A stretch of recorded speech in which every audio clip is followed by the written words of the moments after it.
You might remember we told you about shadowish ninja stealth game, killing game last year at Game Lab, and it was called Path of Shadows. But now it's called Aragami, and it's pretty much done, right? Yeah, the game is already content complete. We launched the game this September for PS4 and PC, Mac and Linux. It will come out on digital and also on retail. So it's almost done. We just need to polish some bugs, this kind of stuff, but it's already there. And back then you told us about the gameplay features, the main gameplay concept, and there is some really cool things you can do with light and shadows, both in order to navigate the world and to do your killings and your powers. How is that now that we are almost final version? So the main two features of the game, the main two powers, as Aragami, you can control the shadows, manipulate the shadows, and that means that you can teleport to any other shadow in the level, like similar to Dishonored maybe, and also you can create any shadow in any surface of the world, right? Besides that, you got a full skill tree. I think there's around 24 skills in the skill tree, something like that, and 6 main abilities that you can trigger.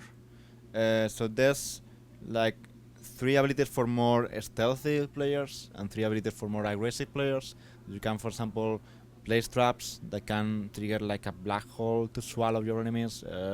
You can materialize a throwing knife to target a distant target, you know. You can blind a group of enemies. You can become invisible for a while. Place decoys like shadow figures of yourself to distract enemies. There's a whole bunch of mechanics that go around with the use of the shadows, right? That's the whole theme of the game.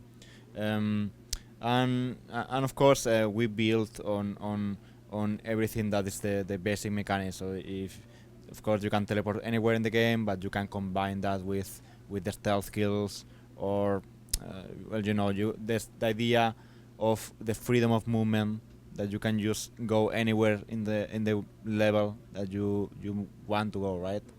That's really going into specifics, but the main gameplay mechanic, or the main gameplay action you do, I remember talking about Tenchu inspiration. So for viewers to know what this is mainly about, besides these really detailed mechanics, how can we describe in broad lines? So Aragami is a old school stealth game. So if you played Assassin's Creed or Splinter Cell or even I would say Hitman or Thief, these are stealth games that don't really feel like stealthy. Like you fight against a bunch of guys, you can just counter everything, shoot these guys, and you never feel threatened, you know. So the idea was to create a game where only fighting against one guy would get you killed. So you always want to approach every situation with a stealth in mind. If they see you, if they spot you, you can still come out alive, but you will need to be really clever about it, right? So that's what is distinguishing us between Aragami and the other games. That this is a game for I don't know if hardcore stealth gamers, but people who really want this kind of experience, that don't want a more casual action game, but want a more a pure stealth game. You've been showing me some interesting things about the story itself and the character you are, and the goal you're chasing, and the things you're collecting during the way. What is it all about regarding narrative? So you awake from the dead as Aragami. You don't know who you are, who you were.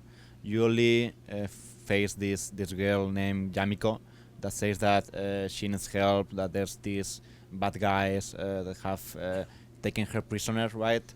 And she sets you in this quest for these prison seals, these keys to liberate her, right? But each of these prison seals is a piece, an item of Yamiko's past. For example, the doll in which she played with when she was a kid, or maybe some bells that her dad gifted her, you know. So all of these objects give you some background on her life, and in some way they are related to your own life, to Aragami's life. So by the end of the game, you will see how everything goes to that same direction. To this, they share this connection, this same destiny, and this is why the game before it was called Twin Souls: The Path of Shadows. But it's much more than just using the damsel in distress trope. It goes way beyond that. And how is the world structured? Is it level based? Is one level after each other? And if that, how many missions or chapters can we expect? And lasting appeal?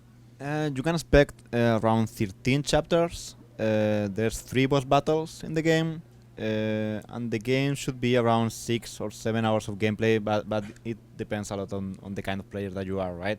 So these scenarios are like Dishonored or Tenchu is a story based campaign, right? But they are not that linear. Like every chapter, every scenario is very open-ended. There's different ways to go about it. Like for example, you got a city district where you can just go through the roofs, trying to find the best way to just evade everybody, or you can go through the streets, or even find a way through the sewers, right?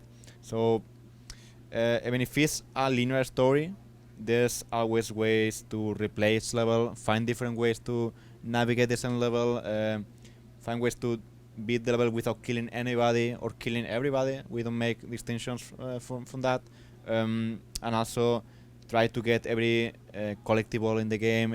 I was going about to ask about that. Is there anything for completionists? Yeah, sure. Besides usual stuff like achievements, and for example, each level you can get like 3 main medals or achievements for killing everybody, not killing anybody, not getting spotted.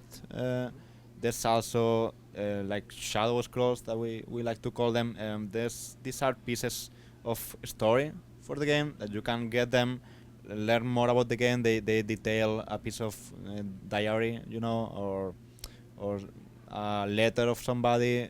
Think of Bioshock when you hear the tapes, right? And they also act as skill points, because you got a progression system in the game. You start only knowing how to teleport, and a bit later creating shadows. And each time you get the skill points, you can use them to unlock one of these like 20-something upgrades that you have in the game. So they act both as story bits and progression system. Yeah, it looks actually much more polished than, of course, a year ago. So what can you tell us about the visuals and the art style, and technically how you developed this game? Well, the game is made with Unity 3D, but for the visual style we started with inspirations from Okami, Sly Cooper, and even Zelda Wind Waker, the GameCube one. Because you wanted some colors, despite being a shadowy game. Yeah, I wanted a cel-shaded game with more toony, but as the development went by, we started noticing that we wanted a more realistic direction. So we kept the highly saturated colors, but with a more realistic approach. Like think of Overwatch, for example, or Battleborn, that they are not realistic, but you get this more realistic details, like the metals and the you know, the what's the name of it? Well, different materials, right? And there's no edge detection, like there's no toon edges, outlines, this kind of stuff, right? So it's like a dark toon game, no? There's everything applies to this atmosphere of darkness in the game that makes you a bit uneasy, in a sense. Last year when we saw the game, it was called Path of Shadows, and it was part of the ID at Xbox program, and there were some platforms planned, but now it's called Aragami, as we said. So in order to clear this up and the confusion that might be with potential buyers or players, what happened there, and what did you choose to perhaps switch platforms? When we started the project, if you remember correctly, we tried to make a Kickstarter. That Kickstarter failed with, I think it was like 35k gotten. Anyway, the thing is that we had to find ways to fund ourselves. We tried to use personal loans and government loans, this kind of stuff. So while we got every door open with Nintendo, Microsoft, Sony, we found ourselves that in the end, at the end of last year, last Christmas, we spoke with Sony, and they wanted to help us out to finish the game. So well, we got that help, right? We spoke with them. They gave us some dev kits, and we started working, focusing on PS4, but also on PC, Mac, Linux. So they don't have any. Well, they have input on our creative approach or anything, but they don't really modify anything in the game. They are really open-minded about our direction right now. So we are super happy working with them because everything has been super cool. They brought us to day 3. They are helping with technical stuff, with dev kits and funding part of the game. So I don't know if the game will come out on Xbox. I think it will. I'd like for it to be on Xbox maybe at the end of the year or at the start of next year. But right now we are focusing on these 2 platforms, PC and PS4. And I guess if the game sells well and if everything comes out well, we'll see it probably on Xbox. Mm-hmm. This is of course a single-player focused game, but Little Bird told me that something else might happen between PC and PS4 gamers. Yeah, the plan is that Aragami has online multiplayer mode. You can beat the whole campaign with a friend in a cooperative fashion. So you can play Like Twin Souls? Yeah, something like that, like 2 shadows working together, killing people in harmony. Yeah, but the idea is you can beat the whole game, the 3 boss battles and anything with a friend. It doesn't matter if he's on PC and you are on PS4. There's crossplay. We probably will share some footage of that this month or maybe next month. And probably the idea is after launching the game this September, we'll try to add some new maps or customer scenarios and maybe even bring up the cap to 4 players at the same time. So that would be really, really cool. That sounds really ambitious, and I don't know if Sony is also inviting you to try the PSVR new headset, and this could really look really beautiful being inside this Toon world. They mentioned something, right? But right now VR is a bit scary. For our game, let's try to finish it first and then see what we can do, because I think it will work a bit quite well, I guess, the teleporting stuff. But I don't know how to translate the stealth kills and this, the movement on a VR set, right? Because I don't really want people to feel super dizzy about it, and yeah, I don't know if this will be the best game for VR, or at least as it is. Maybe changing some stuff, we can get something more interesting. But we'll see in the future if there's something interesting to do with VR for Aragami. Cool, looking forward to play Aragami on September.